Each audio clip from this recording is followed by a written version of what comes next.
is this King of glory? He is the image of the invisible God, the radiance of his glory and the exact representation of his nature. No one has seen God at any time. The only begotten God who is in the bosom of the Father, he has explained him for God. After he had spoken long ago to the fathers and the prophets in many portions and in many ways in these last days, has spoken to us in his Son, whom he appointed the heir of all things, through whom also he made the world. In the beginning was the Word, and the Word was with God, and the Word was God. He was in the beginning with God. All things came into being through him, and apart from him, nothing came into being that has come into being.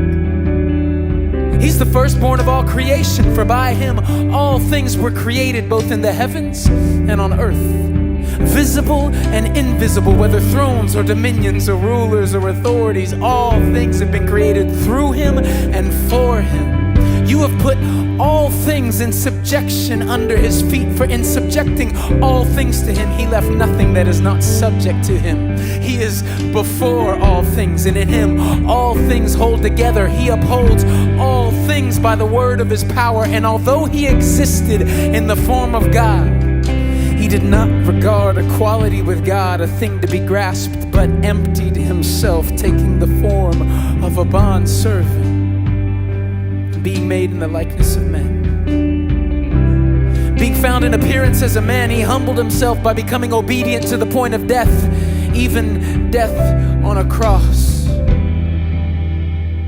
And although you were formerly alienated and hostile in mind, engaged in evil deeds, yet he has now reconciled you in his fleshly body through death, in order to present you before him holy and blameless and beyond reproach. When you were dead in your transgressions and in the uncircumcision of your flesh, he made you alive together with him, having forgiven us all our transgressions, having canceled out the certificate of debt consisting of decrees against us, which was hostile toward us. He has taken it out of the way, having nailed it to the cross.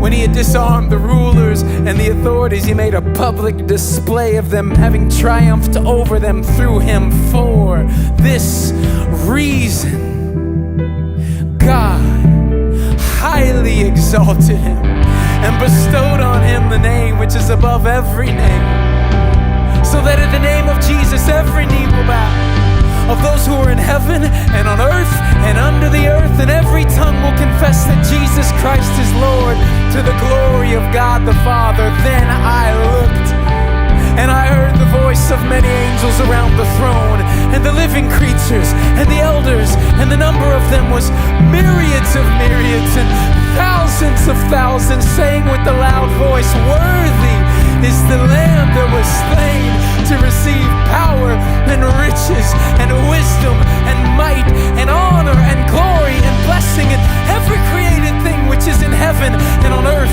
and under the earth and in the sea and all things in him." I heard saying to him who sits on the throne and unto the Lamb, "Be blessing and